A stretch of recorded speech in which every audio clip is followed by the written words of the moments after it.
ముందుగా ఈ మద్యం వ్యవహారం మీద సంక్షిప్తంగా లక్ష్మణరావు గారు చెప్పండి. ఈ క్యూఆర్ కోడ్ లేకుండా ఎంతకాలం చేశారు?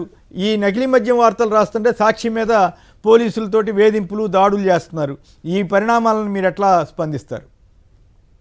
సార్, కేఎస్ఆర్ గారు, మీకు ప్యానల్ ఉన్న పెద్దలకి, సాక్షి టీవీ యాజమాన్యానికి, రాష్ట్ర ప్రజలందరూ కూడా హృదయపూర్వక నమస్కారాలు. నమస్కారం. మనం చూసాం సార్, కూటమి ప్రభుత్వం అధికారంలోకి వచ్చినటువంటి ఈ యొక్క 1.5 సంవత్సర కాలంలో ఏవైతే మద్యం షాపులు ఏవైతే ప్రైవేటు వ్యక్తులకి అప్పగించడం మనం చూసాం. గత ప్రభుత్వంలో ఉన్నటువంటి మద్య పాలసీని తీసేసి ఇప్పుడేమో కమిషన్ రూపంలో మరి ప్రైవేట్ వ్యక్తులకు ఇచ్చారు. అక్కడి నుంచి కూడా రాష్ట్రంలో విచ్చలవిడిగా కల్తీ మద్యం తయారు చేసి దానికి క్యూఆర్ కోడ్ లేకుండా మరి రాష్ట్రం వ్యాప్తంగా ఉన్నటువంటి 1,00,000 బెల్ట్ షాపులు, 500 పర్మిట్, వీళ్ళు ఇచ్చినటువంటి పర్మిట్ రూముల్లో విచ్చలవిడితనంగా ఏ రకంగా అయితే మరి మద్యం ఏరలై పారుతూ ఉందో మనం చూసాం. దానిని క్యూఆర్ కోడ్ కూడా స్కాన్ చేయడానికి ఒక యాప్ని తీసుకొచ్చారు ఈ మధ్యన కొత్తగానే. ఏదైతే మన తంబలపల్లిలో జరిగినటువంటి అక్రమ కల్తీ మద్యం ఫ్యాక్టరీ నుంచి వచ్చినటువంటి మద్యం ఏదైతే ఉందో అది బయటపడడంతో ఒక క్యూఆర్ కోడ్ స్కాన్ చేయడానికి ఒక యాప్ని తీసుకొస్తే ఆ యాప్ ద్వారా ఎవరైతే మద్యం ప్రియులు ఉన్నారో వాళ్ళు ఆ షాపు దగ్గరికి వెళ్ళి ఆ యొక్క క్వార్టర్ బాటిల్ని స్కాన్ చేస్తే ఎర్రని వస్తుంది. అంటే సాధారణంగా ఆ క్వార్టర్ బాటిల్ని మనం స్కాన్ చేస్తే ఆ బాటిల్ ఎక్కడ తయారు చేయబడింది, ఏ డిస్టిలరీ నుంచి వచ్చింది అనేది పూర్తి డేటా వస్తుంది. కానీ ఎర్ర వస్తుందంటే దానికి అర్థం ఏంటంటే ఇది కల్తీ మద్యం అని అర్థం.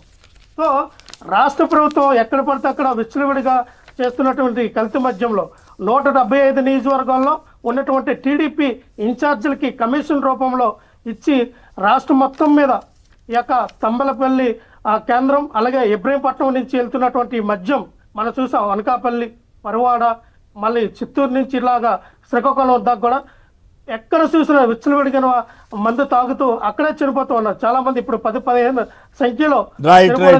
ఓకే ఆ మద్యం చనిపోయారా లేదా అనేది ఇప్పుడు వాళ్ళు దాని ఆ మాట అంటేనే ఊరుకునేదట్లేరు గవర్నమెంట్ వారు. నకిలీ మద్యం వ్యవహారం వీటన్నిటి మీద అందుకే సాక్షి మీద వాస్తవాలు రాస్తున్నారనే కోపంతో దాడులు కూడా చేస్తున్నారు.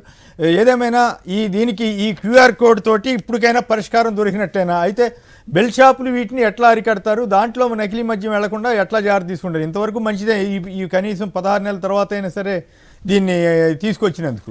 మరి అనే దాని మీద మీ దగ్గర మీ కామెంట్ ఏమైనా ఉంటే చెప్పండి సంక్షిప్తంగా.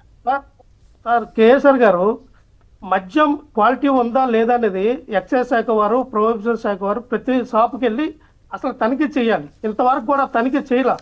ఒక యాప్ తీసుకొస్తే సదరు మద్యం ప్రియుడు ఎవరైతే వాటర్ బాటిల్ కొంత ఉంటాడో దాన్ని ప్రతిసారి స్కాన్ చేసిన వాళ్ళు ఉంటారు కదా. మధ్య అసలు చదువు లేని వాళ్ళు ఉంటారు, రోజువారు కూలీకి వెళ్ళే వాళ్ళు ఉంటారు. అది నకిలీ మద్యమా, క్వాలిటీ మద్యం అనేది వాళ్ళకి ఎలా తెలుస్తుంది సార్? అందుకని ఖచ్చితంగా రాష్ట్ర ప్రభుత్వం దీని మీద చర్యలు తీసుకోవాలి. చర్యలు తీసుకున్న తర్వాత ఏదైతే మరి మద్య కుంభకోణంలో వచ్చినటువంటి పేర్లు మనం చూసాం. జయచంద్ర రెడ్డి కానీ, కట్ట సురేంద్రనాథ్ కానీ, అలాగే జనార్దన్ రావు, ఏమనుకున్న వ్యక్తులు, వీళ్ళని ఎందుకని ఇంతలాగా వీళ్ళకి ఎందుకు ఇంత ప్రేమ చూపిస్తూ ఉంది? జయచంద్ర రెడ్డి గురించి ఎందుకు అరెస్ట్ చేయలేదు? ఆల్రెడీ అవన్నీ చర్చించిన అంశాలే. ప్రధానంగా ఇప్పుడు క్యూఆర్ కోడ్ అనేది ఇప్పుడు రావటం వల్ల మంచి జరుగుతుందా లేదా, ఈ 16 నెలల్లో ఏం జరిగిందనే దాని మీద చర్చ ప్రధానంగా. రైట్, చూద్దాం తర్వాత రోజుల్లో ఏం జరుగుతుందో. థ్యాంక్ యూ లక్ష్మణరావు గారు.